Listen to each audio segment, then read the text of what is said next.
Hey, all you weirdos out there, Jim here, and happy Summerween to you all.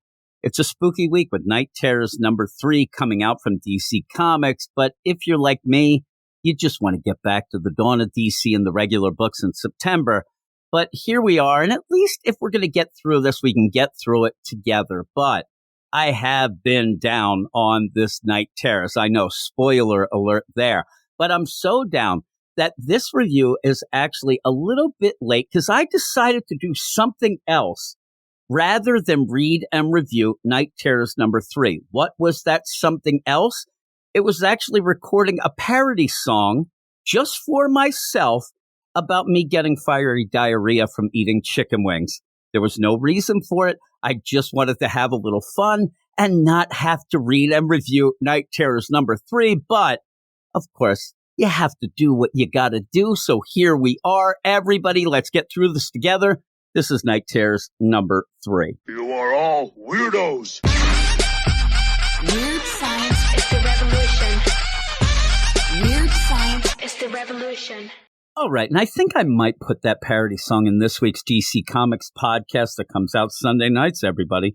Probably put it there because who doesn't want a parody about fiery diarrhea? Now, speaking of fiery diarrhea, Night Terrors number 3 is written by Joshua Williamson.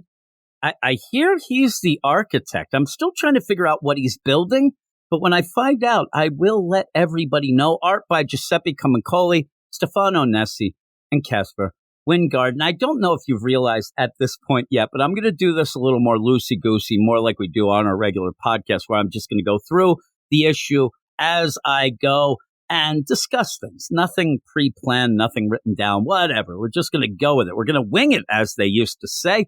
Here we go. We start off with Deadman doing a little Hamlet. He's on the stage. These intro things drive me nuts. They haven't really done anything for the story. They're not giving you real background of Deadman either. And the tone is always a little jokey, which throws off the overall tone of the issue and the event. But he keeps doing it. This one is, hey, people used to ask me to be in the movies, right? Well, I didn't want to be in the movies. I'm more of a theater guy because I'm a pretentious prick. Hey, I'm Deadman. Off we go. And we go to where we left off at the end of Night Terrors number 2. That's a good place to start off, right? You end up having the sleepless nights, which I will remind everybody still haven't really been explained. They're attacking Wesley Dodds, Sandman, and Deadman in Batman's body. From now on, I'm just going to say Deadman, but I probably won't, but we'll see. But in this, they're worried because they're in Terrific Tech. And there is Mr. Terrific. He's in the Bacta tank like Luke Skywalker. They don't want to leave him. And then they just decide, I don't think those sleepless nights are really concerned with him. Let's just run. Let's run up those stairs and get the heck out of here. So they start running out, but they're being overtaken by these sleepless nights. Thank God Damian Wayne shows up and says, get away from my father. So we end up having him bust in. The big play here will be, or should be, oh my God, what is Damian going to do? Is he going to know that it's Deadman in Batman's body? Is he going to be upset about this? Is there going to be a funny play where Deadman tries to play it up like he starts, hey there, I am the night, son. Like, none of that. Because what happens is Damian slices and dices the sleepless nights and then saves all 3 of them by just ziplining up to the Batwing that is hovering up above. Now, when they get in there, you end up where he puts it on autopilot, and then you end up having Deadman say, hey, thanks, kid, your father must be proud of, and then you end up having Damian, get out of that body, demon. And so Deadman says, oh, okay, and he goes out of Batman's body. Now, at that point, Batman falls down on the floor. I think he got concussion protocol going there, but you end up where Damian says, Boston, I should have known.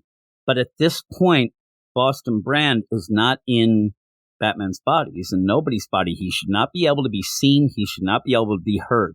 That goes against every rule of Deadman. The only reason Deadman is a viable character is his shtick. You have to have him inhabit a body so that he can talk and do things. The minute that you decide that that's not needed, you kind of end up not really having a reason for the character. You go against the basics of that character. And I said it at the beginning of this event. This is something that the Clune Reds did in their Wonder Woman run. You ended up having Deadman show up at one point. Deadman was inhabiting a dead body. He doesn't do that. Joshua Williamson tried to play that earlier on in this event as well. Then you have Deadman doing things when he's not in a body, and it really does just make the character null and void, and that's what happens here. Now, because it's this fudged-in deal, Joshua Williamson tries to explain it, but the explanation makes no sense and actually makes it worse when Deadman says, "Oh my God, how can you see me?" And Damian says, "I have too much experience with death." And then you cue up the Charlie Brown music. He probably kicks a can and with one tear walks down the corridor by himself, right? But if people with quote unquote, that's the rule here, experience with death, isn't that every single character in the DCU? So why would Deadman ever have to inhabit any sort of body? Why would he possess things? It really goes against the rules. I'm sure that a lot of people won't be upset about that. Maybe not as much as me. But the thing is, a lot of people have also told me, I like this story because I'm getting to learn about Deadman. I'm finding out who this character is. But this isn't right. So that makes me even more angry. But hey, if you are interested, go and read some other Deadman stuff from the past and see the character written well. Right? So you have Deadman here. And really, all in all, didn't need to do this anyway. There's no reason that he needed to have this happen. Eventually, like Damian's yelling, "Get out of my dad, oh my God." But then eventually, kind of almost off panel, Deadman just goes back into Batman's body anyway, and nobody bats an eye. So why? And that isn't a pun. But you end up where, what are we going to do now? They're in the Batplane, they're heading to Gotham. How are they going to work this? What is going to be the next progression? Well, when you end up having a dead end in this story, Joshua Williamson will have Deadman go into the nightmares of Insomnia to see what's what. And he does it again. Now, at this point, you wonder, are you that dumb? You're now escaping. Why would you let them? Because we saw before, the last time he went into the nightmares of Insomnia, Insomnia was able to tell where he was and then send the sleepless nights. That's what led to that big attack in Terrific Tech. But you just have them do it again, and the explanation is, they're already on our tail. They're already, how are they following them? You know, this idea of, they're already following us. You're in the Batplane. You're zipping. Oh, well, but he does. He jumps into the nightmares again. Now, before he gets to any sort of new information, you get this half-page panel that is supposed to mean that all the tie-ins, oh my God, they were so integral. You guys reading those tie-ins, they were well worth it because, we saw Insomnia getting more and more frustrated through those, trying to find the Nightmare Stone. No, a couple of them, he'll mention something. A lot of them, he wasn't even in. Stop it. And even with that, you get this half panel. In a couple pages, we're going to pretty much be told that they knew that the tie-ins didn't mean anything and they duped us. But we'll get to that in a second because now you have Deadman going and saying, I want to see what's up with Insomnia. And he is at a therapy session, a survivors meeting. And while he is there talking about things, you end up getting more and more of an idea that his family was killed by the Justice League. At a point, the therapist says, you're going to have to forgive the Justice League. You should forgive the Justice League. He freaks out and just completely brutalizes this therapist. He hits the guy over the head with a coffee pot, grabs the shards and slices his jugular. This guy's dead. And then starts screaming at everyone. Because again, hey, you should forgive the Justice League. Forgive them. All I see is their nightmare versions. When I close my eyes, it's a nightmare. And then starts yelling to everybody in the session. You all will know what I know. All I want is for everyone to have their eyes open to the truth. I'll never sleep again, not until the Justice League pay. And then he kind of then breaks the nightmare wall and says, hey there, Deadman, I know you're watching, which takes Deadman out of this nightmare / origin type flashback. Now, with all of that, I had made a prediction this past week on our DC Comics podcast. I'm going to make a refined prediction here. And I don't mean it's fancy. You don't have to listen to this with your pinky up. I just have a little bit more to add. What I think is happening, and this isn't a spoiler because I have no idea. And if I'm right, I think I should get props. If I'm wrong, I guess you can throw shade at me, though. I'm a sensitive boy. But when you end up, I think by the end, we're going to find out that Insomnia, he wants the Nightmare Stone because he wants to put all of those nightmare versions of the Justice League, he wants to make them real. He's going to use the Nightmare Stone to make them into real-life construct type things like the Sleepless Nights to show everybody on Earth, look at how horrific they are. This is the real Justice League. This is what they end up thinking. Whatever the case may be, he's going to try to make everybody hate the Justice League because they're going to see these horror versions, like I said, of Gun, Bat, Future. So there's a bunch that we have seen. I think that's all this is. I think it's lame. And if a dummy like me has figured it out, then that says something. So we'll see if that is what is going to happen. But I kind of bet the house on that one. But you then have Deadman come out of this nightmare. We didn't really get any information of what to do next, or did we? Because it seems that Deadman, from that very beginning, that half-page panel, oh my God, you end up having Insomnia. He's real frustrated trying to find that Nightmare Stone. This is one of the biggest bunch of bullshits in this whole play, because you end up where Deadman says, Insomnia's growing frustrated. He can't find the Nightmare Stone. It's not in the nightmares. He's just flat out, black and white. It's not in the nightmares. Not only is that kind of bullshit to everything we've seen, because all we've seen, and this frustration from Insomnia, he isn't even in all of these tie-ins. There's a lot of other people he should be looking through and whatnot, and even the ones he's in, say the Superman one. Hey, Superman, is the Nightmare Stone in your nightmare? No. All right. And then he leaves. Batman last week, Night Terror's Batman #2. He ends up following Batman to the Black Door. Oh my God, this must be where you've hidden it because it's all locked and secret and whatnot. No, that's not what it is. Okay. And then he leaves. He really hasn't done anything, but now he's frustrated. But the idea that you have here with almost a whole month's worth of tie-ins left where you say straight up, it's not in the nightmares. That pretty much makes everybody just a chump for even thinking that they needed to read those tie-ins. At this point, I think most people have realized that on their own anyway. But when you're told in the book, and it's not even the end of the event, you're told here it's not in the nightmares. You just want to just give the middle finger right there, like, screw you. So what are they going to do, though? Because that really doesn't give us much information except bullcrap, right? Even then, Deadman continues and says, and it's not in the waking world either, because John D. said it wasn't. But yet, multiple times Insomnia and other people have said it could be in the waking world. It seems like the original deal of the Sleepless Nights were even the idea of going to find it if it was, in fact, in the waking world. Now you say that's nothing either. You're twisting the rules. You're changing shit. This is not a good story. But Damian then says, because why else would you? It must be a place between waking and dreaming. What? What is that? That's like the idea of the falling asleep land. Oh, you mean that they're in the half asleep realm? Seriously? And from there, Wesley Dodds then says, oh, well, that's good. Because back in the day, I made up all these different sleep things, and I got the gas here and the gas there. It looks like what they are doing here, it's not really well spelled out, or the progression seems a little off, but they have gone off to Wayne Tower so that they can mix up the chemicals in the basement, right? What I thought was happening is, oh my God, he's making meth. Maybe they need some extra money, right? Or a little pick me up.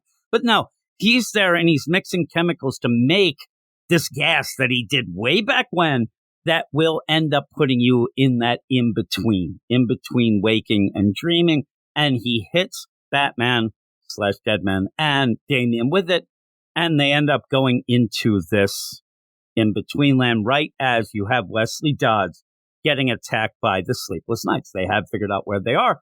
They come through. And this is where, if you're wondering how all this works in together, this is exactly where we're at in the beginning of Night Terror's Batman #2 last week. You ended up seeing that little bit where you had Wesley Dodds Sandman fighting off the Sleepless Night. So in the in-between, which suddenly Deadman knows all about and says, oh, they call this the Hollow. They also call it the reality stream.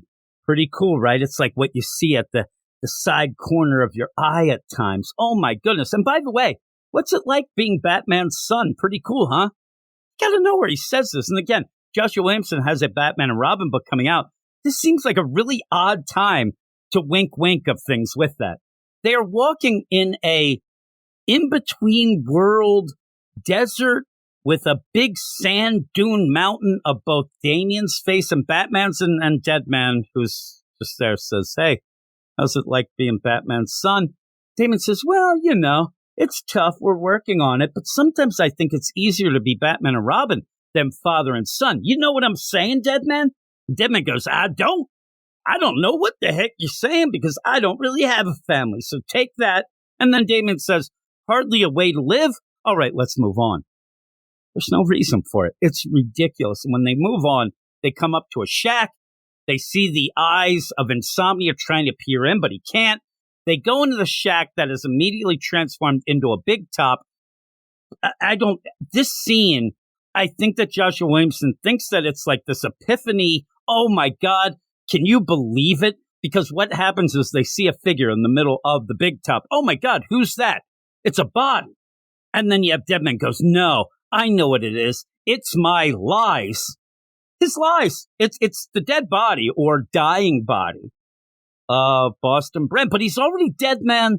Very odd. But he says, and this is the big wow moment, it seems, I always tell people I was dead before I hit the ground. But that wasn't true. I felt the bullet. I felt the impact. Okay. Does anybody care? All this is so that they have a body to make a sacrifice. That's all this is. Because then you have Deadman say, oh, you know what Wesley Dodds was telling me about this cult? And the only way to get the Nightmare Stone, you need a sacrifice. So all this is like you end up having Deadman and Damian. You're not going to kill Batman's body and you're not going to kill Damian. So what you end up doing is, oh my God, you didn't know, and nobody did because I lied, that when I hit the ground, I was still alive. So now I could be sacrificed, which actually is killing Deadman, which makes no sense, but it's not, and it is. And all this is to rip open his body to get the Nightmare Stone. There it is. And the idea at the beginning of this, when you have a mystery, hey, everybody, the Nightmare Stone is in one of the heroes or villains' nightmares. First off, that's a complete lie. It wasn't. So you're already setting up a mystery nobody can solve. That's not how Agatha Christie ended up doing the mysteries back in the day, right? And she kind of had it down. But we end the issue with Damian and Batman coming out of that in-between. It's a bloody mess. There's just blood and guts everywhere. But Batman is holding the Nightmare Stone. But is this Batman? I believe that at the end, you're supposed to believe that Insomnia is now possessing Batman. And one of the other things about this is we did kind of maybe see Batman come into the waking world at the end of last week's Night Terror's Batman #2. Didn't seem to be in this scene. So I don't think Batman is out yet. I think that Batman is being possessed by full out Insomnia, but we'll see. So what do I think of this? Before I end up giving you my score, I want to once again give a shout out to my buddies at Second Print Comics YouTube channel. Mark and Remzo there have been really, really good friends of mine and have really helped me out in the past. They have a great YouTube channel. They have a great podcast, and everything that they do is just the chef's kiss. And they deserve way, way more people going there. So please, if you're listening to this, if you like what you heard here, please go into the description. I end up having a link to them and check out and subscribe to their channel because they are seriously funnier than me. They are way smarter than me. And I hate to admit it, but way better looking than both me and Burrito Hands ever hoped to be. So go to that description, click the link, and subscribe to the Second Print Comics YouTube channel. You can thank me later, but here's my score. What do I think of Night Terror's #3? Oh, boy. Well, since I did this more like the podcast, I'm going to give it a podcast type score because I'm giving it a fuck you 5. Fuck you! Oh my goodness. This event continues to be a big bunch of nothing. It lacks a cohesive set of rules. It doesn't have a really great flowing plot, and really Joshua Williamson forces everything forward in just basic bitch ways, which goes well with the basic bitch story that he's telling and the cash grab tie-ins that do nothing. It is awful. The art is okay, but I was actually even confused at times because of it, but I'm a big dummy. So we'll see. But while I didn't like Night Terrors pretty much from the start, nothing has changed my mind. And in fact, now it just makes me angry that I have to deal with this nonsense for 2 whole months. I want to get back to September, the books, all that, but hey, that's it. That's it. Hey, everybody, thanks a lot, and I will talk to you all later. You are all weirdos. Weird science is the revolution. Weird science is the revolution.